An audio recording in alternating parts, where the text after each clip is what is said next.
Ed, the country is honoring the legacy of Dr. Martin Luther King Jr. today, and many of the candidates and potential candidates spoke about Dr. King and race. So here's some of what we heard today. The thing about Dr. King that always inspires me is he was aspirational. He was aspirational like our country is aspirational. We know that we've not yet reached those ideals, but our strength is that we fight to reach those ideals. Dr. Martin Luther King Jr. continues to inspire us every single day because he believed in a set of values that transcends time and movements. Today we talk about justice, and today we talk about racism.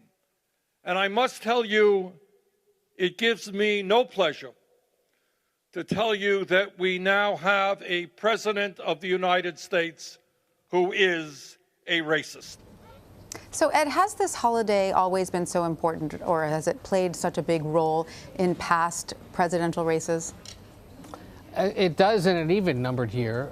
To see it get this much attention in an odd-numbered year, I think, is a little more notable. And look, this is about honoring MLK, but it's also designed, frankly, to go after what is essentially the most loyal and sizable voting bloc of Democratic primary participants, and that is black voters. 1 in 4 Democratic primary voters in 2016 were black. In the critical early state of South Carolina, more than 6 in 10 of them are black. And as it says there on screen, 72% of 2018 midterm voters said it's important to elect minorities. So those that are not black or Latino know they have to demonstrate some sense of their bona fides or their experiences, their reputation when it comes to understanding these issues. Pretty remarkable today to hear the former Vice President Joe Biden, who is still thinking about this stuff, talk about systematic racism in this country, and that white Americans need to do a better job of acknowledging that and doing something about it. He also apologized for his support of those tough on crime measures that passed in the 80s and 90s that essentially rewrote drug policy in such a way that a lot of people say that's why there's such a large percentage of black and Latino men, especially now, in jail because of drug crimes. And Ed, so I'm glad to see him reverse his stance on that is a sign that he understands he's got to win over black voters. I'm glad you brought that up because we have his sound from that. Let's listen. You know, I've been in this fight for a long time. It goes not just to voting rights, it goes to the criminal justice system.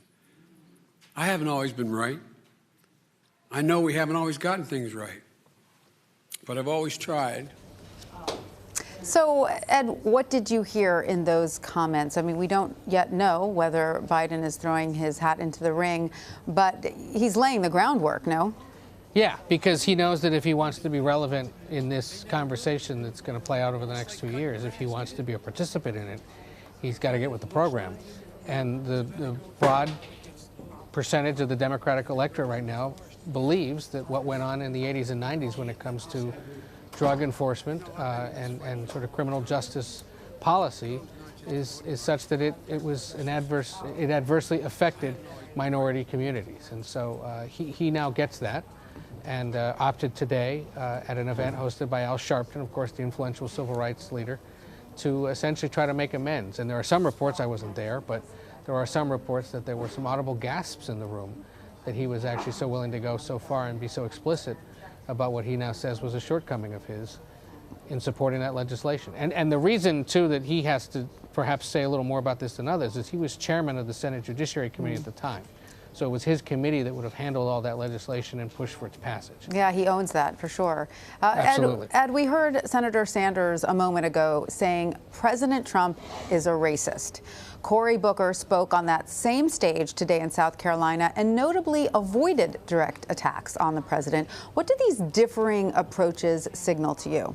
It signals, again, I think Sanders feels he's got to go out of his way to try to acknowledge to minority voters that he gets it. And Booker intends to launch a campaign at some point soon that is going to be far more loftier, far more ambitious, and far more general in its sense. He's not going to get down in the mud, or at least his team says he doesn't want to. That he believes there's a need to restore what he calls civic grace, or essentially make everybody like each other again and work on that. And, you know, that's an ambitious goal, and it's a hard one to pin down. in the rough and tumble of presidential primary politics, but we'll see if it works. And he felt that today, given that it was a non-political event hosted by a civic organization, not a partisan organization, then it made more sense to take that kind of a message. But clearly, some of his current or would-be opponents felt otherwise. Civic grace does sound like a worthy goal. Ed O'Keefe, please stay.